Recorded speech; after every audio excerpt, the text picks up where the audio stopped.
ನಮಸ್ಕಾರ ಸ್ನೇಹಿತರೆ. Big boss Kannada season 12 ಸ್ಪರ್ಧಿಗಳನ್ನ ಕೂಡಲೇ ಖಾಲಿ ಮಾಡಿಸಿ ರೆಸಾರ್ಟ್‌ಗೆ ಕಳುಹಿಸಲಾಗಿದೆ. ಕಾನೂನಿನ ತೊಡಕು ಪರಿಹಾರ ಆಗುವ ತನಕ ಶೋ ಸ್ಥಗಿತ ಆಗಲಿದೆ. ಇದರಿಂದ ವೀಕ್ಷಕರಿಗೆ ಬೇಸರ ಆಗಿದೆ. ಈ ಹಿಂದೆ 2021ರಲ್ಲಿ ಕೊರೋನಾ ಕಾರಣದಿಂದ ಇದೇ ರೀತಿ ಬಿಗ್ ಬಾಸ್ ಶೋ ಅರ್ಧಕ್ಕೆ ನಿಂತಿತ್ತು.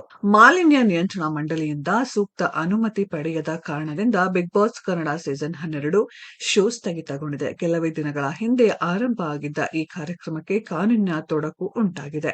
ಇಂದು ಅಕ್ಟೋಬರ್ 7ರಂದು ಬಿಗ್ ಬಾಸ್ ನಡೆಯುತ್ತಿದ್ದ ಜಾಲಿವುಡ್ ಸ್ಟುಡಿಯೋಸ್‌ಗೆ ರಾಮನಗರ ಜಿಲ್ಲಾಡಳಿತ ಅಧಿಕಾರಿಗಳು ಬೀಗ ಹಾಕಿದ್ದಾರೆ. ಅದರಿಂದಾಗಿ ಶೋ ನಿಲ್ಲುವಂತಾಗಿದೆ. ಬಿಗ್ ಬಾಸ್ ಮನೆಯಲ್ಲಿ ಇದ್ದ ಎಲ್ಲ ಸ್ಪರ್ಧಿಗಳನ್ನ ಹೊರಗೆ ಕಳುಹಿಸಲಾಗಿದೆ. ಮುಂದಿನ ನಡೆಯ ಬಗ್ಗೆ ಆಯೋಜಕರು ಚರ್ಚೆ ನಡೆಸಿದ್ದಾರೆ. ಈ ಮೊದಲು ಕೂಡ ಬಿಗ್ ಬಾಸ್ ಅರ್ಧದಲ್ಲೇ ಸ್ಥಗಿತಗೊಂಡಿತ್ತು. 2021ರಲ್ಲಿ ಬಿಗ್ ಬಾಸ್ ಕನ್ನಡ ಸೀಸನ್ 8 ನಡೆಯುತ್ತಿತ್ತು.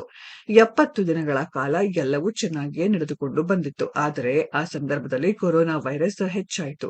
ಕಾನೂನಿನ ಪ್ರಕಾರ ಬಿಗ್ ಬಾಸ್ ಶೋ ನಿಲ್ಲಿಸುವುದು ಅನಿವಾರ್ಯ ಆಯಿತು. ಆಗ ಎಲ್ಲ ಸ್ಪರ್ಧಿಗಳನ್ನ ಹೊರಗೆ ಕಳುಹಿಸಲಾಗಿತ್ತು. ಕೊರೋನಾ ಹಾವಳಿ ಕಡಿಮೆ ಆದ ಬಳಿಕ ಪರಿಸ್ಥಿತಿ ಸಹಜ ಸ್ಥಿತಿಗೆ ಬಂದಿತ್ತು. ಹಾಗಾಗಿ 1.5 ತಿಂಗಳ ನಂತರ ಮತ್ತೆ ಬಿಗ್ ಬಾಸ್ ಕನ್ನಡ ಸೀಸನ್ 8 ಆರಂಭಿಸಲಾಗಿತ್ತು. ಈಗ ಕೂಡ ಅದೇ ರೀತಿ ಆಗಲಿದೆ. ಸದ್ಯಕ್ಕೆ ಉಂಟಾಗಿರುವ ಕಾನೂನಿನ ತೊಡಕುಗಳನ್ನ ನಿವಾರಿಸಿಕೊಂಡು ನಂತರ ಬಿಗ್ ಬಾಸ್ ಕನ್ನಡ ಸೀಸನ್ 12 ಪುನಃ ಆರಂಭ ಆಗಲಿದೆ. ಆದರೆ ಎಷ್ಟು ದಿನಗಳ ಸಮಯ ಹಿಡಿಯಬಹುದು ಎಂಬುದು ಸದ್ಯಕ್ಕೆ ತಿಳಿದಿಲ್ಲ.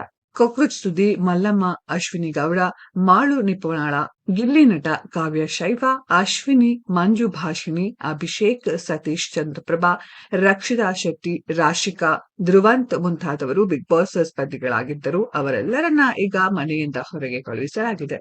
ಎಲ್ಲ ಸ್ಪರ್ಧಿಗಳನ್ನ ರಾಮನಗರ ತಾಲೂಕಿನ ಬಿಡದಿಯಲ್ಲಿರುವ ಎಗಲ್ವನ್ ರೆಸಾರ್ಟ್‌ಗೆ ಸ್ಥಳಾಂತರ ಮಾಡಲಾಗಿದೆ. ಈ ರೆಸಾರ್ಟ್‌ನಲ್ಲಿ 12 ರೂಮ್ ಮಾಡಲಾಗಿದೆ. ಮುಂದಿನ ತೀರ್ಮಾನ ತೆಗೆದುಕೊಳ್ಳುವ ತನಕ ಎಲ್ಲರನ್ನ ಒಂದು ಕಡೆ ಇರಿಸಲಾಗುತ್ತದೆ.